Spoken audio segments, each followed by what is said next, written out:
So it's getting to be about that time where football is almost here, and that means every team gets a fresh new start, and no matter how bad a team is, there is always some sort of new hype every year. Browns fans of course already know all about this, and in this video I'm going to talk all about them, recap their offseason, and show why I think they have a chance to really make some noise in the 2023 season. But before I begin this video, I would really appreciate it if you would drop a like and subscribe. It only takes 5 seconds, plus you can always change your mind. I'm on the road to 10K subscribers, and we are just growing super fast right now. So as I was saying, I know every season the same thing happens no matter how this Browns team looks on paper, but it's almost training camp time, which is the 2 months a year us Cleveland fans have something to be excited about before this team lets us down. So I'm gonna keep this video super positive. So in 2022, the Browns were pretty mediocre and could just never find consistency, and honestly, it made sense with all the Watson drama that went on, and even though Jacoby Brissett played his heart out, the poor coaching and lack of getting Nick Chubb the ball cost the team another winning season. It was pretty easy to tell that this team should have been way better than they were, which like I said happens a lot in Cleveland, but from day one Stefanski lost the locker room and this team just never had any flow.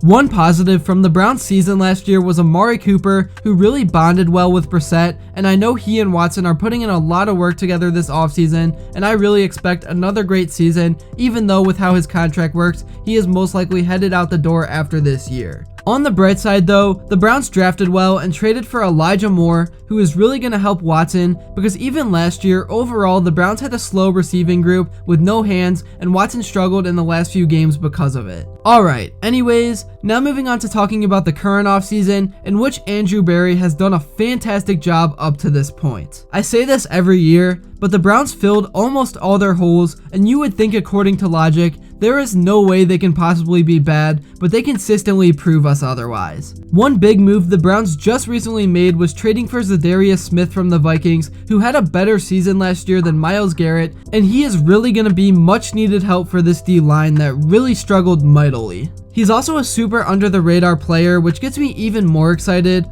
Also, like I said, the Browns drafted super well, and even though they didn't have any high picks due to the Watson trade, this was a pretty deep class, and I'm looking forward to see how some of these young guys play. Now ultimately, as you guys already know, we can talk about all the ifs, ands, or buts about this team, but this season is going to come down to the play of Deshaun Watson, and he's going to have to be elite if the Browns want to make the playoffs because of the division that they're in. Also, I know they already said they aren't going to do it a lot, but they need to run the freaking ball because Chubb is unstoppable, and really last year the #1 Chubb stopper in the league was Kevin Stefanski. I know the analytics say otherwise, but sometimes you can just tell when Chubb is in a groove and you gotta feed him, especially close to the end zone. I personally am pretty confident in Deshaun Watson coming into this season because he's shown that he's capable of being a top 5 QB in the league, and I know many people hate him now because of what he was accused of, and I'm not defending him in any way, but I am a Browns fan and will always be one, and I think he's going to use the hate as fuel, and the few games he played last season, he was very rusty, and I don't think you can really evaluate him from the limited sample size. Watson definitely is going to have a lot of pressure on him this season though, because the Browns went all in and traded everything for him, and this franchise is basically back to square one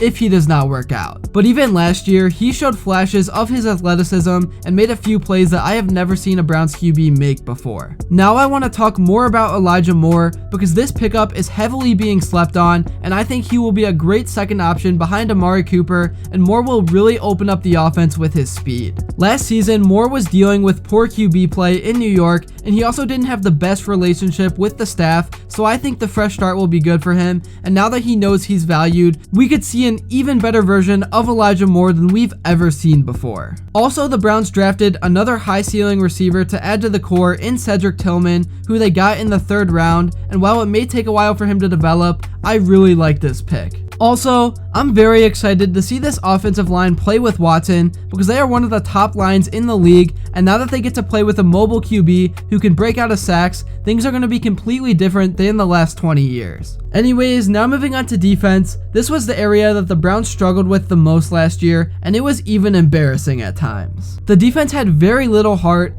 faced lots of criticism from fans and the media, and they even had guys give up midway through the season. In order for the Browns defense to be around average this year, they are going to need to be healthy, and that really needs to be the main focus, even though I know sometimes it's uncontrollable. This team was literally playing with practice squad guys towards the end of the year at linebacker, and yeah, it just wasn't good. But one player I am excited about is Martin Emerson, who showed that he is capable of guarding the best of the best. There are many more moves Andrew Berry made this offseason that I haven't talked about yet, and even though I can't get into detail with all of them in this video, some that I have to mention include re-signing center Ethan Pocic to a 3-year deal, drafting 2 offensive linemen, a defensive lineman, and signing Juan Thornhill from the Chiefs, who is going to make a huge impact in the secondary, and also signing Dalvin Tomlinson, another Viking, who will really help the front line, and they also signed another edge rusher on a 3-year deal. I think all this help is really going to make things easier on Myles Garrett, and this is the most stacked day 1 roster this team has ever had,